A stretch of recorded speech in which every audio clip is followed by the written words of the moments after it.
What's the topic? Never go into business with these types of people. Well, number one, Steve, let me know. The pessimist, mate. The Okay. chronic pessimist. What will go wrong can go wrong. The next one is an unreliable partner for me. When you're in business, you have to have someone that you can trust 100%. If you get sick, if you're away on holidays, if you're in a partnership, it's very, very difficult to find someone that's going to do your work as well as theirs to the best ability of both. Well, that's it's nearly it. impossible, you know. The third one, to me, would be the lone wolf, and that's someone who doesn't put any money in. They are of the belief that they're more entitled to you, that they're smarter than you, and they'll try and do things different to the way you've set it up.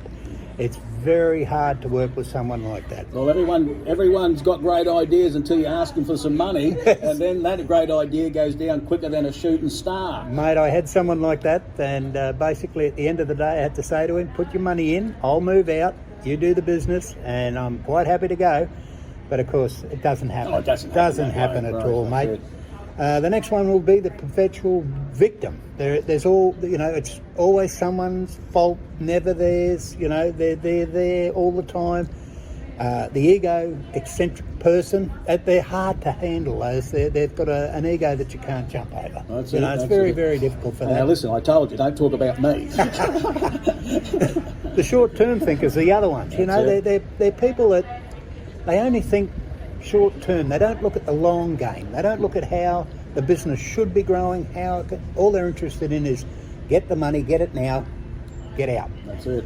And then the next one would have to be the risk taker. I'm the opposite side of the coin to that. I don't mind a risk, but before I take that risk, I've got to sit down and effectively go through everything, work it out in my head, write it down on paper, make sure that it can be done, and then I'll jump in and do it. That's how I do. Well, my plan was shoot first, then ask questions. And then you've got, of course, the one that's dishonest. You know, a fellow that I had trusted very well. He ended up over-ordering one time purely and simply to get it was Easter time, and he wanted. He thought the shop could sell about $3,000 worth of Easter eggs, and because he got a set of knives, forks, and dishes, pans, etc., I ended up with $3,000 worth of Easter eggs. Well, that was a lot of money back in the 80s. Oh, mate, I had Easter eggs I'd coming still out. be in hospital having a heart attack. Well, as I said to him, you're going to have to eat all these or pay for them, because I'm not, you know. And then you've got the antagonist, always causing friction within the group, friction within your staff. You know, that is a real problem. My last one, and again, this is totally a personal view, so it may not be for everyone, but it's a family member, you know. And I say that purely and simply from the point of view that sometimes they can be too hard to work with. You know, they have different ideas. And that's how I see it, Steve. Well, I've got to admit, the best 2 days of my life was when my son was born, and when I was in my Sydney operations, and he's 17, walked into my office and said, Dad, I need to see you. I said, yeah, what's wrong, mate? He goes, I don't want to work with you.